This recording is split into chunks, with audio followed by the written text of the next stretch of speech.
Shalom Bapak Ibu, saudara-saudari terkasih. Senang sekali bisa berjumpa kembali dalam podcast pendalaman ajaran GKI Residen Sudirman. Kali ini kita akan bersama-sama membahas satu topik yang sangat penting. Apakah itu? Tentang mengatur prioritas gitu ya. Sebelum kita bicara lebih lanjut, saya mau memperkenalkan seorang narasumber yang energik, masih muda, sudah nggak available tapi ya sudah. Dia adalah Kak Riki. Selamat siang Kak Riki. Selamat siang, shalom Bapak Ibu, saudara-saudari semua. Gimana kabarnya Kak? Puji Tuhan, kabarnya baik, sehat Kak Ratna. Di tengah cuaca yang cenderung mendung dan selalu menimbulkan keresahan itu gimana Kak? Ya semoga nggak kehujanan, itu aja. Sudah nggak kehujanan ya. Hatinya juga sudah baik-baik aja kan ini? Baik-baik saja. Baik-baik ya, saja. Puji Oke, Tuhan. puji Tuhan. Oke, saat ini kita akan memulai pendalaman ajaran. Kita akan berdoa terlebih dahulu ya Kak. Oke. Mari kita bersatu hati dalam doa. Bapa kami yang ada di surga, kami mengucap syukur Bapa kalau pada kesempatan kali ini Engkau boleh mempertemukan kembali kami dengan para jemaat-Mu GKI Residen Sudirman untuk kami bersama-sama belajar melalui program pendalaman ajaran pada kesempatan ini. Bapa, kami mohon kepadamu kiranya Engkau sendiri yang memberikan kami hikmat, memberikan kami pengertian supaya apa yang akan kami perbincangkan saat ini itu sungguh-sungguh boleh menjadi berkat bagi umat-Mu, khususnya bagi umat-Mu Jemaat Residen Sudirman ya Tuhan. Bapa, kami menyerahkan pendalaman ajaran saat ini dari awal, pertengahan hingga akhirnya hanya ke dalam pimpinan tangan-Mu saja. Di dalam nama Tuhan kami Yesus Kristus kami menaikkan doa kami. Amin. Amin. Iya. Nah Kak, Oke. bagaimana? Banyak orang tuh merasa kesulitan untuk mengatur prioritas dalam hidupnya gitu ya. Terutama ketika seseorang itu memiliki profesi lebih dari satu. Kalau seperti saya itu sebagai seorang ibu rumah tangga, saya juga sebagai seorang pelayan gereja, kemudian saya juga sebagai seorang pekerja gitu. Biasanya itu akan saling tumpang tindih. Kesulitannya adalah ketika semuanya terlihat urgent, gitu ya. Nah, pada kesempatan kali ini tuh kita mau bincang santai dulu. Kelihatannya sibuk, tapi ternyata kok nggak jelas arah sibuknya gitu ya. Bahkan cenderung waktu, pikiran, dan tenaga kita tuh semuanya habis. Bangun pagi, kemudian sibuk dengan segala kegiatan yang ada. Pokoknya tujuannya semuanya hari ini harus berhasil, goalnya harus selesai semua gitu ya. Baik itu yang pekerjaan di rumah, di kantor, ataupun di gereja tuh goalnya hari ini harus selesai. Nah, menurut Kak Riki, orang itu kenapa perlu mengatur prioritas dalam hidupnya? Bisa dijelaskan Kak? Oke, iya. Terima kasih Kak Ratna buat penjelasannya, mengantar kita semua ya untuk paham kenapa kita bahas tentang mengatur prioritas, termasuk juga kan sebenarnya episode ini kan akan muncul di awal-awal tahun nih. Oh iya benar. Jadi ya. masuk di 2026, biasanya ketika bicara tentang masuk di tahun yang baru kita udah terpikir dengan segala kesibukan gitu ya. Apalagi kan kadang kalau ibadah di gereja tuh Kak ditanya resolusinya apa. Iya, nah jadi kan kesannya jadinya, wah kita sibuk banget nih.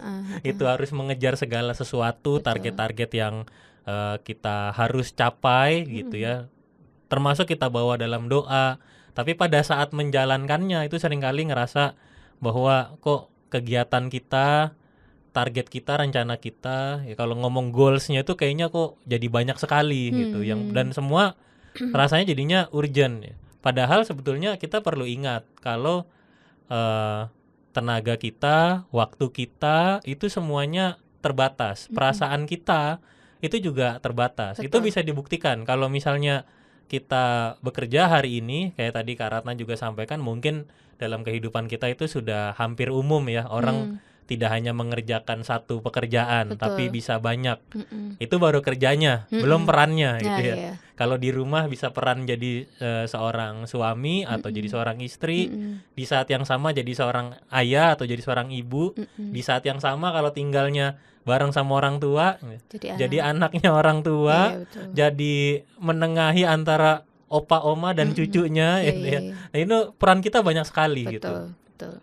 Nah, kalau kita tidak dalam kondisi yang baik, maka seringkali ya kemudian bercampur dengan emosi gitu ya. Pada akhirnya kita ya kehabisan perasaan kita juga. Nah, itulah kenapa pentingnya mengenali prioritas. Itu prioritas yang harus kita capai gitu ya.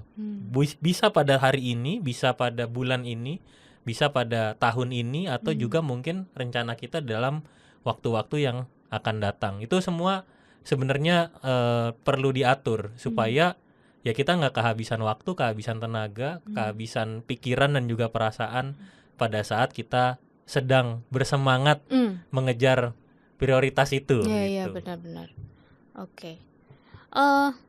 Bisa nggak Kak berikan kita itu definisi yang jelas, apa sih prioritas itu? Jadi prioritas itu sesuatu yang kita dahulukan dan utamakan daripada yang lain. Jadi intinya kalau definisinya semudah itu. Ya. Semudah Jadi itu, prioritas ya. itu adalah sesuatu yang kita dahulukan dan utamakan daripada yang lain gitu ya. Jadi ada banyak sekali keputusan-keputusan, ya pilihan-pilihan yang kita jumpai dalam kehidupan kita, yang membuat kita memang setiap hari itu harus mengatur prioritas kita gitu. Supaya semua bisa berjalan dengan baik dan lancar gitu. Kalau misalnya contoh ya Kak ya, orang yang beraktivitas tiap hari harus sarapan gitu. Maka prioritas utamanya pada saat memulai hari dia adalah pasti sarapan. Gitu. Jadi aku sarapan dulu, karena kalau aku nggak sarapan semuanya bisa kacau gitu. Kalau nggak nanti asam lambungku naik gitu. Iya, betul. Itu jadi prioritas gitu. Maka ketika dia sibuk, dia tahu keterbatasan dirinya, maka prioritas utamanya adalah jangan lupa makan. Nah, misalnya begitu. Itu contohnya. Itu contoh paling simpel. Tapi ternyata di tengah kehidupan kita, ya kita berjumpa dengan banyak sekali pilihan. Karena memang kalau kita lihat kenapa prioritas itu menjadi penting, satu karena kita punya keterbatasan itu tadi, kedua karena ya kita punya banyak sekali pilihan ya. Jalannya itu banyak, kita tinggal menentukan mau yang mana.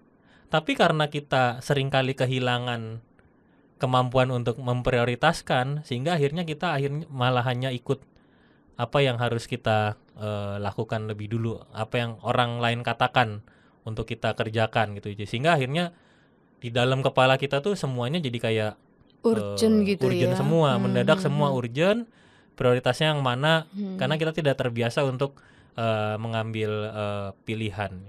Nah, yang lebih esensial lagi sebenarnya prioritas itu sebetulnya adalah bagian dari kita merealisasikan arah hidup kita.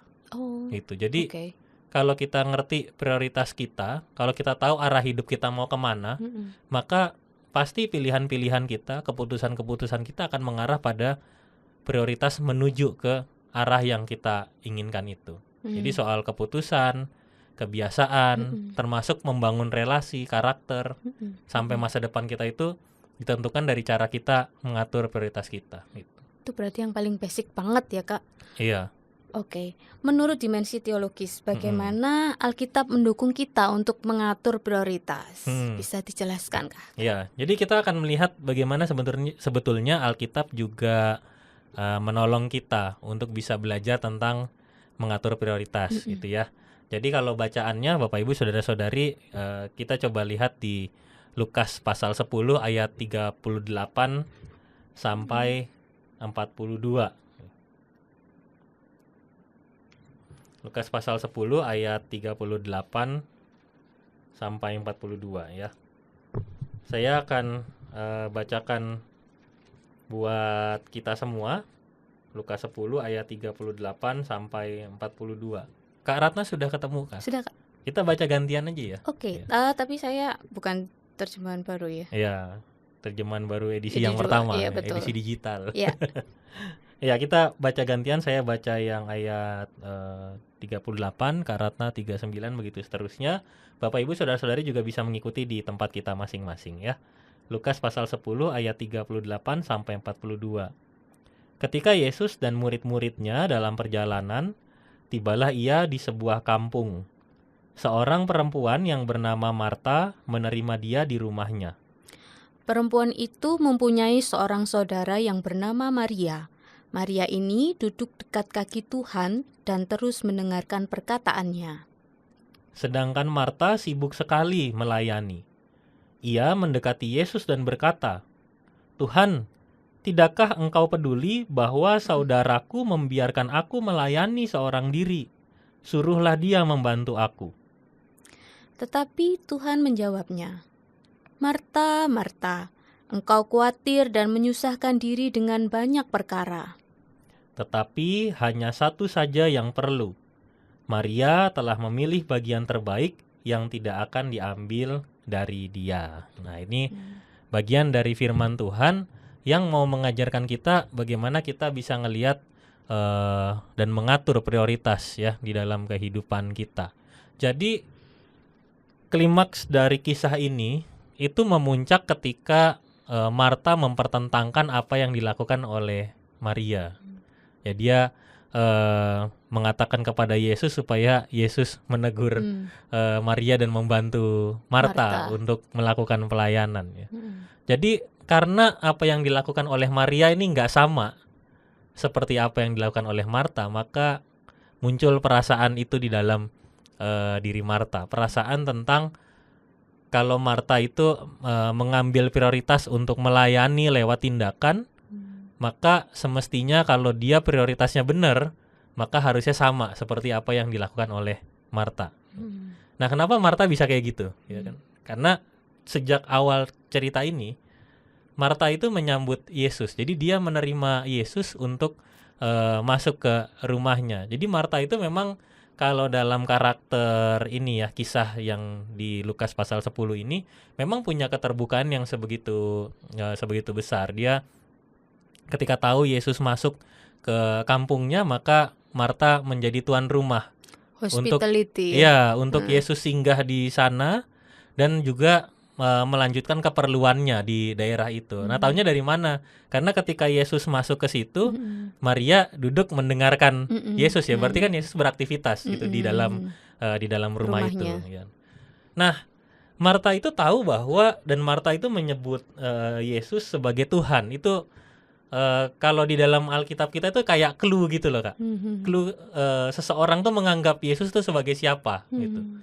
Nah, ketika Marta mengatakan Tuhan gitu ya. Nah, itu berarti Marta memposisikan Yesus itu adalah Tuhan yang hadir di dalam kehidupannya, datang ke rumahnya gitu. Jadi bagi Marta ini sesuatu hal yang luar biasa sekali gitu. Betul. Sehingga akhirnya Marta mengambil keputusan untuk dia sibuk melayani ya. Marta sibuk sekali melayani.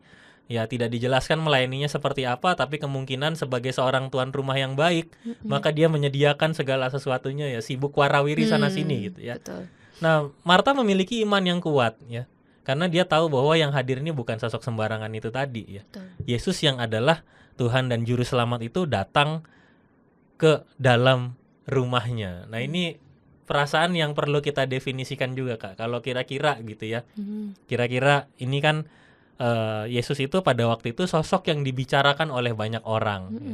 Lalu kemudian orang-orang meyakini bahwa dia adalah Tuhan dan juru selamat. Terkenal gitu ya. Ya, terkenal dan juga bahwa dia sang Mesias yang memang dinantikan oleh banyak orang. Orang banyak yang percaya itu. Dan rumahnya Marta itu menjadi tempat singgah bagi Tuhan Yesus. Nah, kalau kira-kira kita perasaannya apa tuh kalau kayak gitu tuh?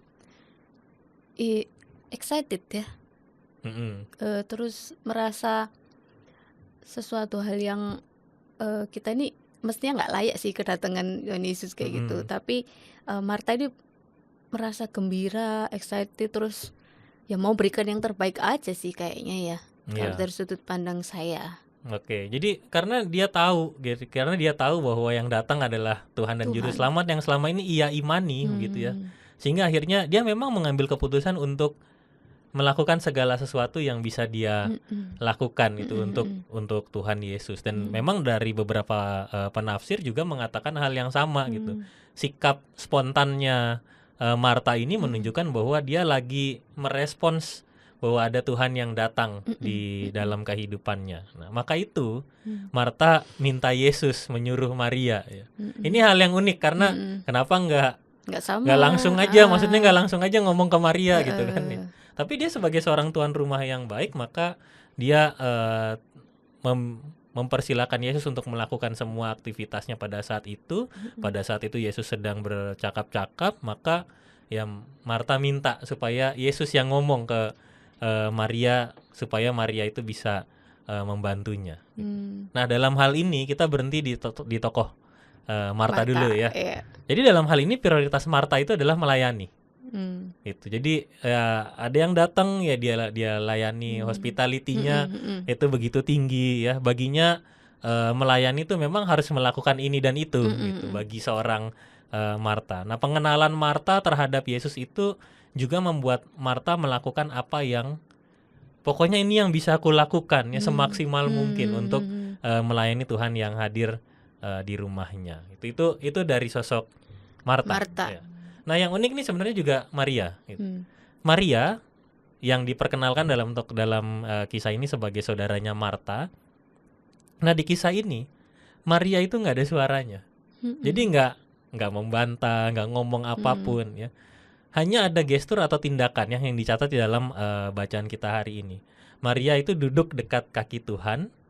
Kalimat ini juga menunjukkan bahwa Maria percaya bahwa Yesus adalah Tuhan dan Juru Selamat. Jadi sebenarnya sama ya, iman mereka tuh dalam posisi yang sama ya. Sama seperti yang dipahami oleh Marta. Jadi Yesus yang datang adalah Tuhan yang hadir di dalam kehidupan mereka. Maria di sana untuk mendengarkan perkataan Yesus. Dia tidak menjawab, tapi dia menyimak apa yang Yesus sedang katakan pada saat itu. Nah, bagi Yesus pada saat itu Maria telah memilih bagian yang terbaik yang tidak akan diambil darinya, yaitu tindakan Maria untuk duduk dan mendengarkan apa yang Yesus katakan kepada dia pada saat itu. Nah, dalam hal ini prioritasnya Marta adalah untuk berada di dekat kaki Tuhannya. Kalau yang tadi kan Marta prioritasnya melayani, melakukan ini dan itu. Maria ini dia memilih untuk dekat di kaki Tuhan Yesus ya. Pengenalan Maria terhadap Yesus membuat Maria bersedia duduk dan menyimak apa yang dikatakan oleh Yesus. Jadi menurut Kariki dari kedua tokoh ini mana sih yang benar? Apakah kedua-duanya benar? Apakah salah satunya aja yang benar? Kalau menurut Kak Ratna yang mana? Kalau dari saya sih keduanya itu memiliki respon yang nature ya, natur mereka begitu. Gitu jadi ya. menurut saya keduanya benar. Cuman memang kalau dalam topik kita saat ini ngomong tentang prioritas menurut siapa? Nah, kalau menurut Marta prioritasnya adalah melayani Tuhan seperti itu, gitu, dengan tindakan, dengan apa. Tapi menurut Maria, bagi dia yang prioritas itu adalah duduk di kaki Yesus untuk mendengarkan. Karena saat itu mungkin yang saya pelajarin tuh waktu itu Tuhan tuh sedang mungkin berkhotbah gitu ya. Nah, kalau saya bayangin aja sih kalau kita lagi datang ke sebuah ibadah, ada pembicara khotbah, ya mestinya kita duduk diam. Ini kalau dalam konteksnya ini ya Kak yang saya pelajari. Ya nggak tahu. Menurut Kak Riki gimana? Ya, jadi kita seringkali terjebak ya kisah ini itu memang pada apa yang dilakukan oleh Marta dan Maria. Itu menunjukkan natur kita sebagai pembaca. Jadi kalau kita baca Alkitab, ada natur pembaca kita sebagai seorang pembaca. Kita itu manusia, itu senang lihat persoalan. Iya bener. Gitu. Jadi persoalannya apa sih? Marta begini kayaknya bener gitu. Maria gini bener. Nah, biasanya langsung kita tabrakan pada aplikasi kita gitu. Lah kalau gitu berarti bener dong saya ngambil pelayanan sana sini ya. Saya kan kayak Marta gitu. yang kayak Maria, lo berarti saya kan juga nggak salah kalau saya duduk denger Ya nggak apa yang salah. dikatakan oleh pelayan firman Iya. gitu ya. Saya duduk dengar nggak banyak aktivitas kan juga terfokus pada Tuhan. Nah, Eh, itu sudut pandang kita sebagai natur pembaca Pembaca. gitu. Pembaca ngelihat persoalan di mana. Tapi kalau pertanyaannya tadi Kak Ratna, jadi sudut pandang siapa yang benar. Eh, Jadi bukan mana yang benar, tapi berangkatnya pertama dari siapa yang benar. hmm, Maka yang benar adalah sudut pandangnya Tuhan Yesus. Yesus. Gitu. Kita fokusnya sama Marta Maria kan. Iya, iya. Tapi sebenarnya sudut pandang yang harus kita pakai untuk membaca kisah ini adalah sudut pandang Yesus ya. Yesus memberikan pandangan bahwa kesulitan yang tadi dialami oleh Marta itu karena dia khawatir dengan apa yang akan terjadi dalam cara dia melayani Yesus pada waktu itu. Marta melakukan semuanya, tetapi ketika dia melakukan semuanya itu, hatinya itu tidak muncul sukacita yang semakin besar. Bahkan dia mengatakan kepada Yesus, Tuhan, tidakkah engkau peduli bahwa saudaraku membiarkan aku melayani seorang diri? Suruhlah dia membantu aku gitu ya. Jadi kan Iya, iya, pelayanan Iya, aja iya, gitu. iya. Ngapain ya Iya. harus bingung mau saudaranya bantu atau enggak, kalau memang fokusmu adalah untuk menyenangkan Tuhan gitu ya Iya. posisinya ya. Nah, Oke. itu terjadi karena Marta itu dipenuhi dengan kekhawatiran ya. Yesus mengatakan itu, teguran dari Yesus kepada Marta, engkau khawatir dan menyusahkan diri dengan banyak hal gitu ya. banyak Jadi hal, betul. itu teguran Yesus ya. Jadi Yesus tidak memberhentikan apa yang dilakukan oleh Marta, tetapi Yesus mengingatkan kepada Marta bahwa engkau dipenuhi dengan kekhawatiran dan menyusahkan diri dengan banyak hal. Yesus mengajarkan ya bahwa lewat semua tindakan pelayanan yang dilakukan oleh Marta itu mengajarkan sama kita ya, bahwa kita memang bisa sibuk sekali dengan banyak urusan di dalam kehidupan kita ya. Bahkan mungkin kita juga punya prioritas, bahkan prioritas nggak cuma satu gitu ya, yang mau kita kejar dalam hidup kita. Tetapi Yesus sudah pernah menegur Marta, engkau khawatir dan menyusahkan diri dengan banyak hal. Maka fokuslah dengan apa yang ingin kita lakukan, supaya kita bisa melakukannya dengan penuh kesungguhan, bukan karena kita khawatir, bukan karena kita takut akan terjadi sesuatu. Makanya kita kejar terus hal itu yang akan kita urus itu. Nah, itulah contoh menjadi seorang murid yang bisa melayani Tuhan. Yesus mengatakan bahwa Maria sudah mengambil bagian yang terbaik ya, karena Maria dalam posisinya itu begitu fokus untuk melakukan apa yang dia lakukan. Dia tidak terganggu dengan cara orang lain yang juga ambil bagian dalam pelayanan pada waktu itu gitu. Nah, ini menunjukkan pada kita bahwa sebenarnya ketika kita bicara tentang prioritas, maka bukan tentang tindakan mana yang benar, tapi siapa yang jadi fokus kita gitu. Itulah kenapa penting sekali untuk melihat keterkaitan antara apa yang kita kerjakan lewat prioritas kita dengan kesadaran kita bahwa kita harus melihat Yesus yang juga bekerja dan menjadi pusat dari semua fokus prioritas kita gitu. Nah, ngomong tentang Yesus sebagai pusat prioritas, berarti ini saya tarik mundur dulu ya Kak.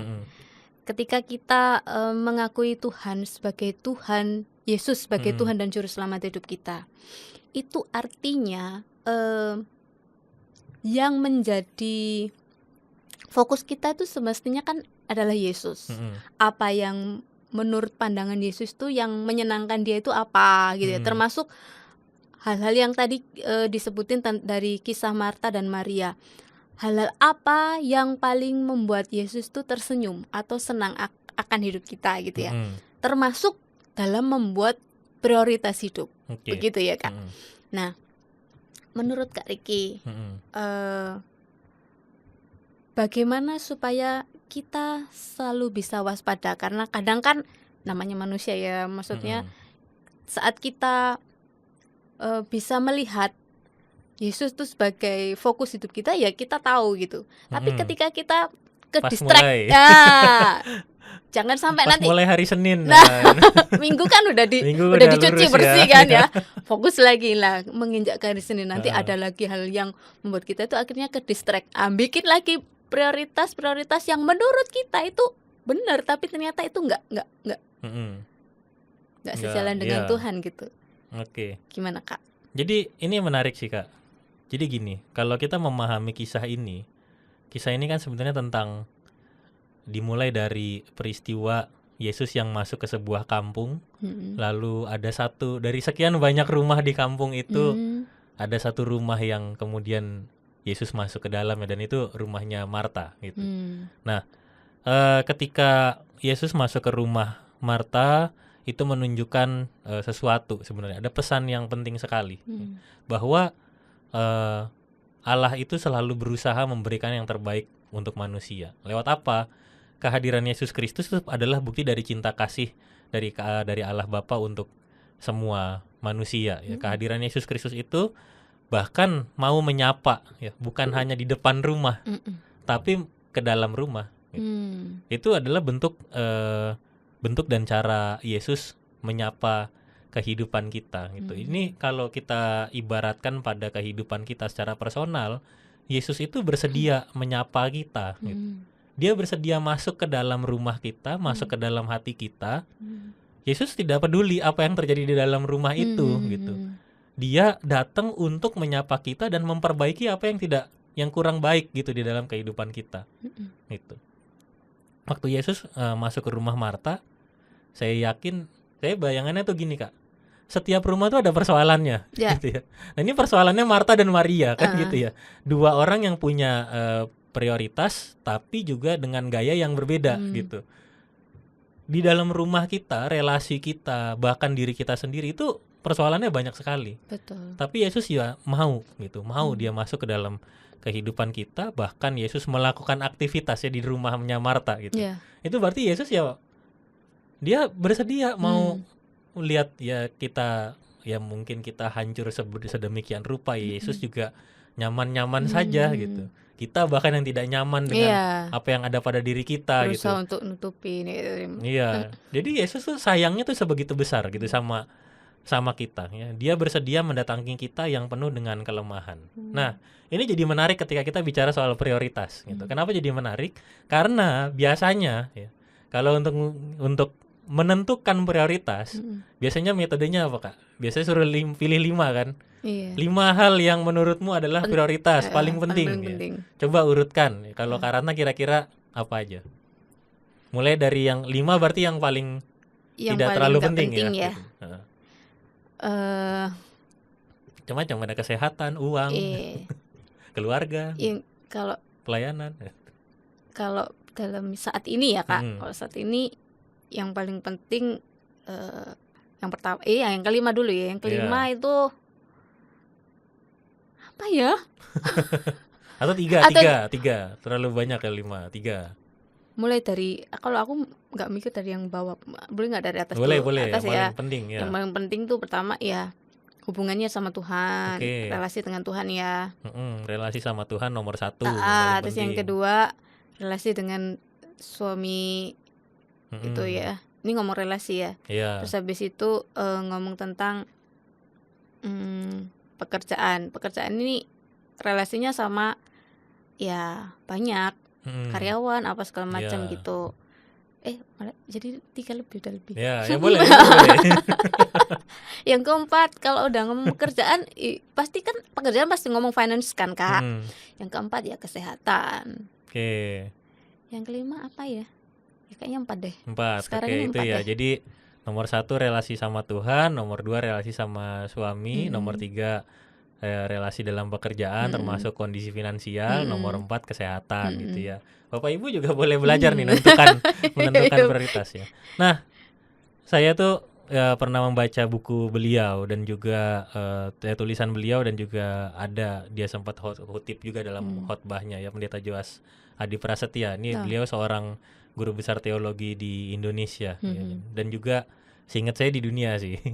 Beliau majornya itu teologi sistematika. Jadi biasa memang menguraikan sesuatu secara gitu ya. Sistematis gitu ya. Secara sistematis. Jadi seringkali kita itu terjebak pada kita ada di prioritas nomor berapa gitu. Nah, jebakan paling besar adalah ketika Tuhan di prioritas kita nomor 1.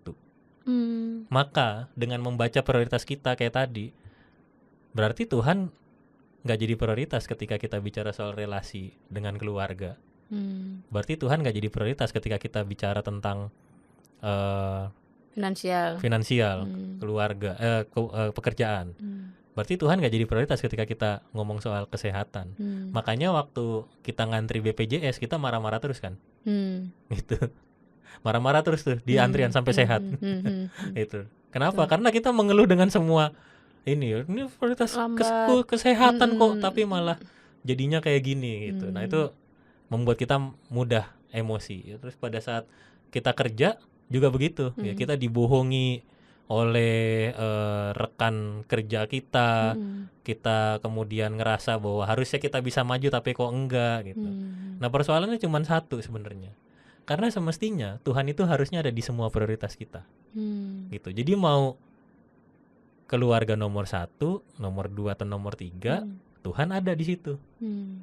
Jadi ketika kita meletakkan nomor 1-nya itu Tuhan, itu berarti Tuhan tuh harusnya bukan hanya di nomor 1, tapi harusnya ada di nomor 2, nomor 3, nomor 4 gitu.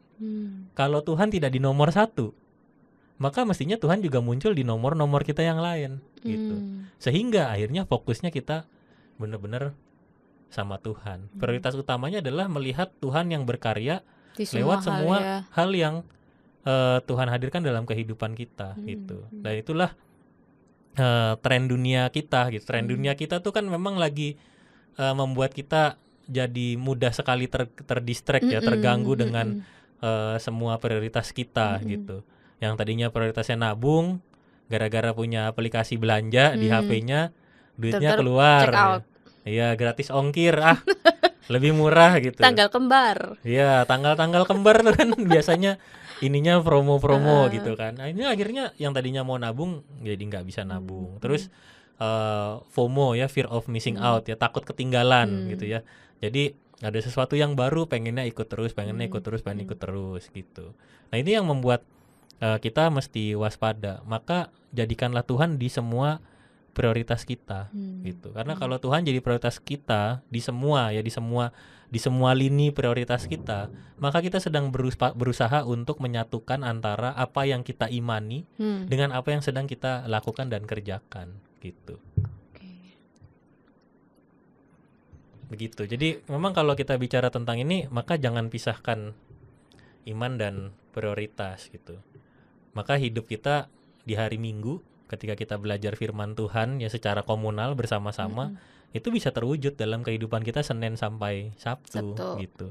Ketika kita pagi membaca firman Tuhan, itu bisa direalisasikan di pagi sampai malam hari kita gitu. Itu semua bisa terjadi kalau kita ngerti bahwa fokus kita adalah pada Tuhan gitu. Ini bukan karena saya seorang pendeta ya. Nanti kan ada yang ngomong gitu. Ini karena episodenya narasumbernya pendeta, jadi ngomongnya fokusnya sama Tuhan. Kalau narasumbernya orang keuangan, fokusnya pada keuangan, pada finansial gitu. Enggak ya, tapi memang belajar untuk memprioritaskan Tuhan di semua lini kehidupan kita ya. Yesus mengajarkan Matius 6, tapi carilah dahulu kerajaan Allah dan kebenarannya, maka semuanya itu akan ditambahkan kepadamu. Ini Yesus lagi bicara tentang kekhawatiran gitu. Seringkali prioritas kita itu bukan yang paling urgent, tapi yang paling bikin kita khawatir. Itu sehingga seolah-olah dia jadi urgent gitu. Maka Yesus mengajarkan supaya kita fokus mencari kerajaan Allah dan kebenarannya. Percaya bahwa apa yang kita lakukan itu sudah ada pada jalan yang benar, supaya kita nggak lari dari jalan yang benar itu. Nah, taunya dari mana? Taunya dari kedekatan kita dengan Tuhan gitu. Nah, semua kesempatan itu datangnya dari Tuhan. Tuhan yang membentuk kita ya. Membentuk kita untuk bisa jadi orang-orang yang selalu punya respons yang penuh dengan tanggung jawab. Nah, kenapa kita perlu mengatur prioritas? Karena kita lagi belajar untuk mempertanggungjawabkan semua kesempatan yang Tuhan berikan kepada kita. Ya, maka itu pemazmur itu mengatakan di Mazmur 90 ayat 12, ajarlah kami menghitung hari-hari kami sedemikian hingga kami beroleh hati yang bijaksana. Ini artinya ya. Berarti memang kita perlu menghitung hari-hari, perlu menyiapkan hari-hari kita untuk kita belajar tentang mengatur prioritas gitu. Semakin menarik. Ternyata maksudnya gini Kak, selama ini pemahaman kita prioritas tuh ngomong tentang jadwal kehidupan gitu ya. Oh, tahun ini saya punya rencana ini, jadwalnya ada jadwalnya ini. A, B, C, D, E gitu ya. Nah, ternyata kalau menurut apa yang tadi Kak Riki bilang itu kan kita ini miliknya Tuhan gitu ya. Jadi di dalam setiap rencana itu mestinya hadir tuh Tuhan di sana. Menurut Tuhan, kalau misalkan saya mengerjakan finansial saya gitu ya, memplanning ini, kira-kira apa yang Tuhan inginkan gitu ya. Kayaknya mestinya pertanyaannya ke sana ya. Terus kalau tahun ini saya punya planning nih, saya mau mengembangkan usaha nih, nanti saya mau metodenya begini begitu gitu. Tapi balik lagi, kira-kira menurut Tuhan apakah metode yang itu udah tepat ya? Mesti tanya gitu ya kayaknya ya Kak ya. Jadi ngomong tentang prioritas tuh balik lagi, apakah sudut pandang Tuhan tentang rencana-rencana kita itu udah sesuai gitu kayaknya ya Kak. Nah, supaya kita semakin yakin, dampak baik dari mengatur prioritas itu apa Kak? Oke, jadi dampak apa ya bedanya ya kalau orang bisa ngatur prioritas gitu ya. Yang jelas adalah yang pertama itu kita jadi fokus sama apa yang harus kita kerjakan gitu. Hari ini kita mau mengerjakan apa, itu kita bisa bertanggung jawab secara lebih serius ya. Jadi kita bisa ngukur waktu, terus cari caranya, termasuk juga kualitas dari proses dan juga sampai hasilnya dari apa yang kita kerjakan. Kadang kalau kita miss gitu ya, gagal memprioritaskan, akhirnya wis lah ini kerjain aja buru-buru cepet kan beres, tapi kualitasnya nggak bagus gitu. Tapi kalau kita fokus pada apa yang mau kita kerjakan, maka waktu, cara, kualitas itu semua akan terjamin ya. Karena itu cara kita untuk mempertanggungjawabkan dengan baik ya.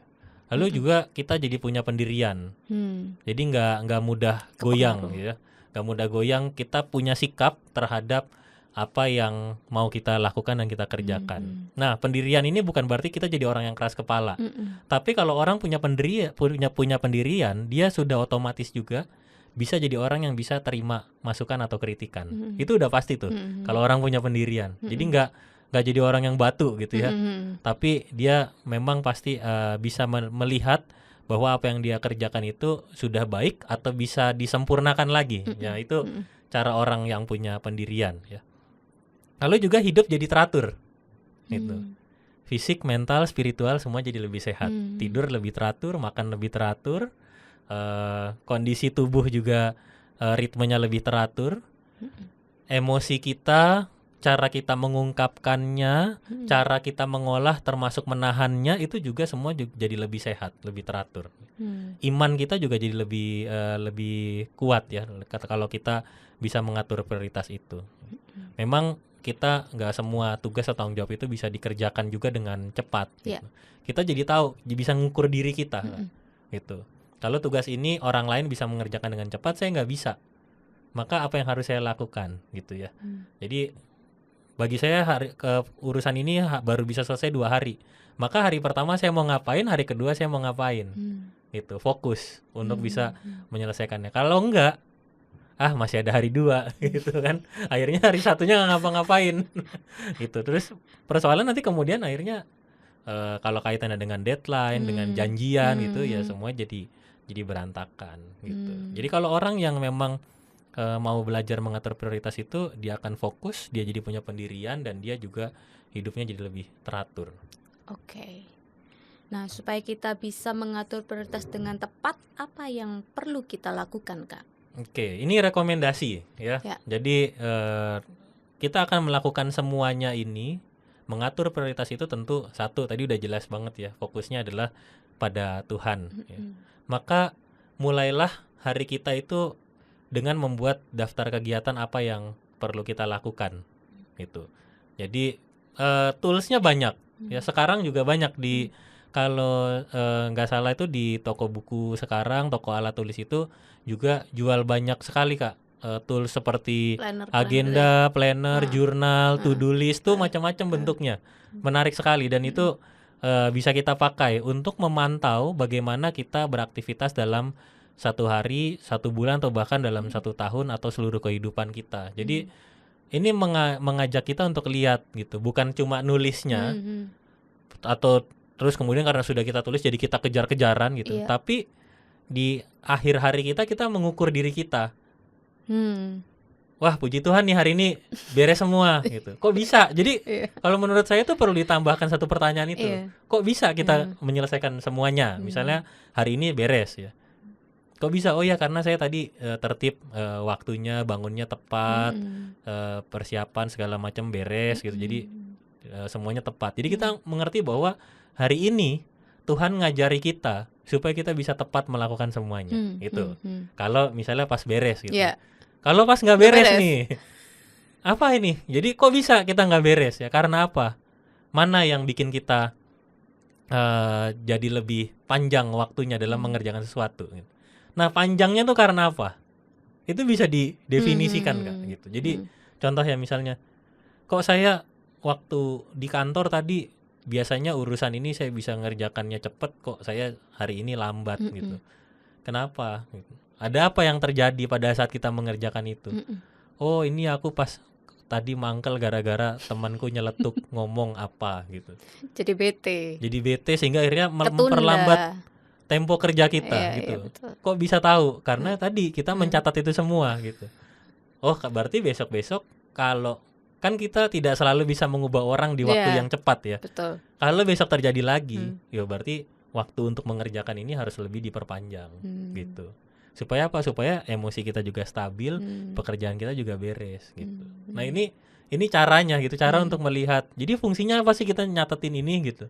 Ya untuk lihat dan mengukur diri kita sendiri. Evaluasi. Iya, evaluasi itu karena kita bertanggung jawab atas kesempatan yang Tuhan berikan pada kita. Nah ingat juga bahwa waktu, tenaga, pikiran kita itu adalah hal yang berharga yang Tuhan berikan buat kita. Maka itu harus dikelola dengan baik, harus disadari sebagai sebuah bagian dari cara Tuhan yang menyertai kita sekaligus juga kebutuhan kita tiap hari gitu. Waktu, tenaga, pikiran kita itu ada batasnya. Belum lagi ketika tadi ya kita balik ke paling awal ya, kita juga menjalankan banyak peran dalam kehidupan kita ya. Di jam kerja di saat yang sama kita seorang pekerja, begitu buka HP kita jadi orang tua. Ngelihat anak-anak baik-baik aja apa enggak. Kalau tiba-tiba anak ngabari sesuatu, wah kita langsung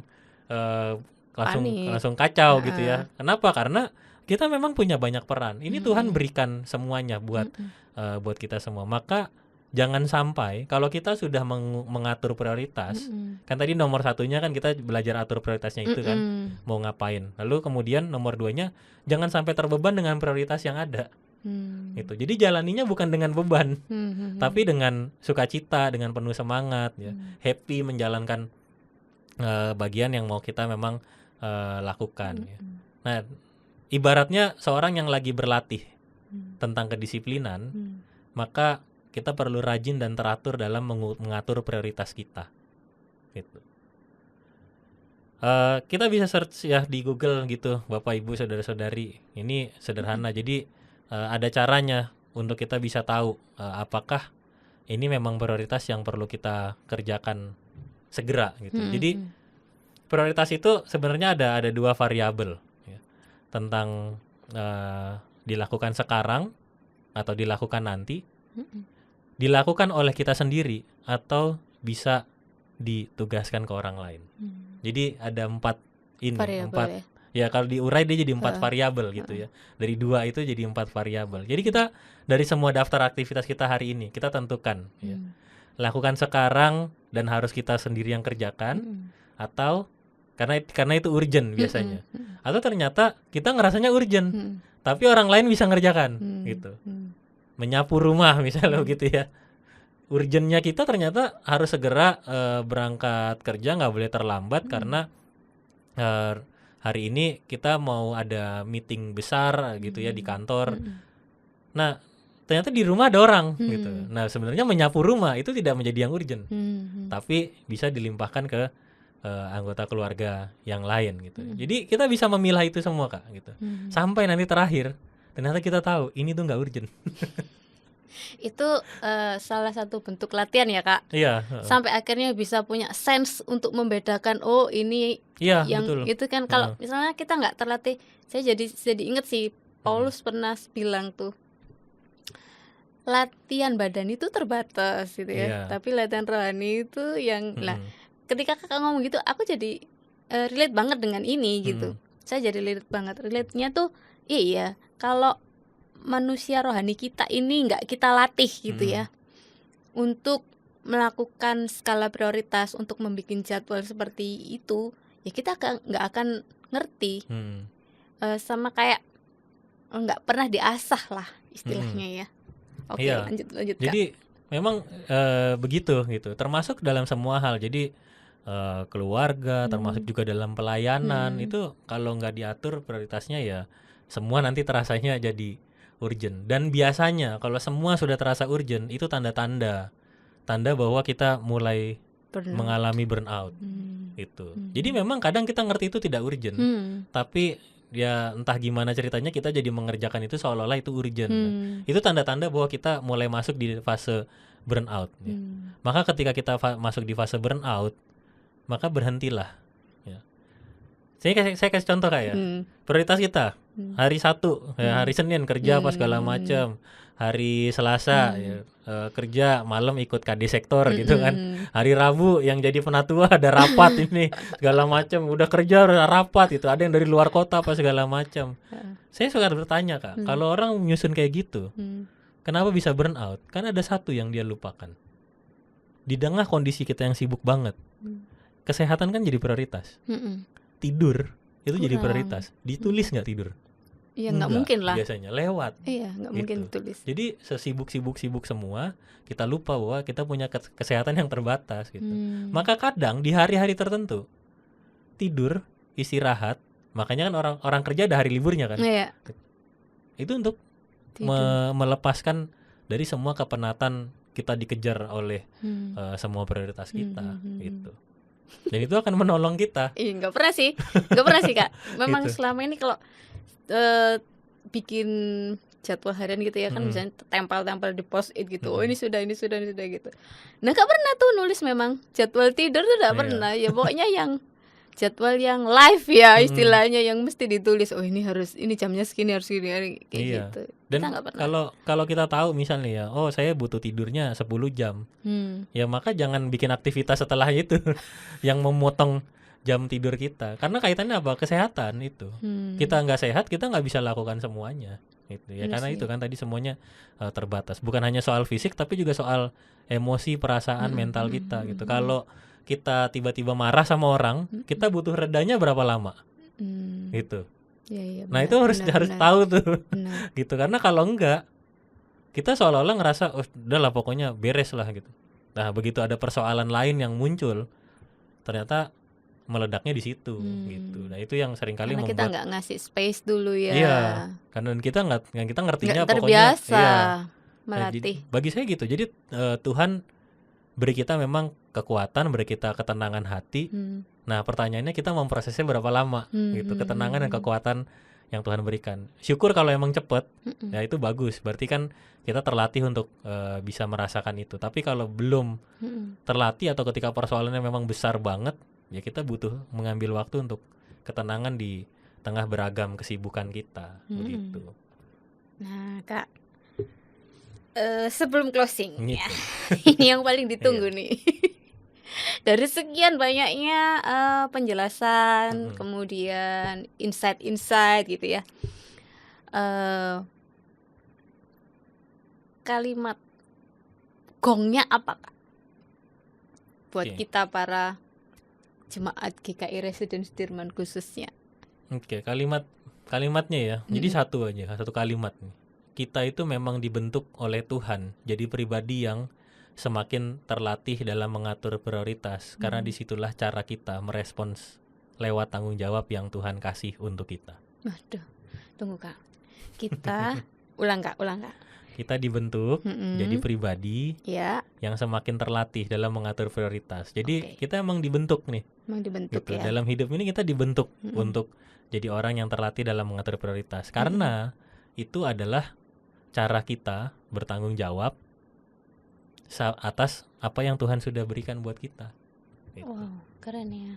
Jadi besok udah nggak hari ini kerja, ntar pelayanan, nanti ngurus anak gitu.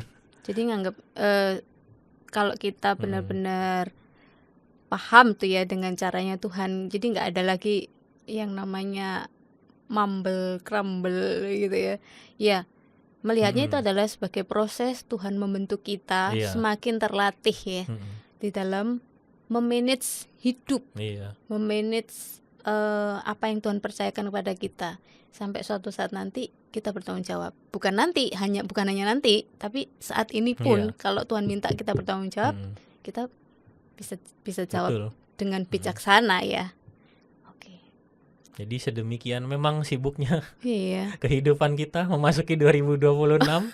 Semoga kita juga selalu siap dan kuat ya. Iya benar. Di tengah tantangan yang kita juga belum tahu akan seperti apa 2026 ini. Betul.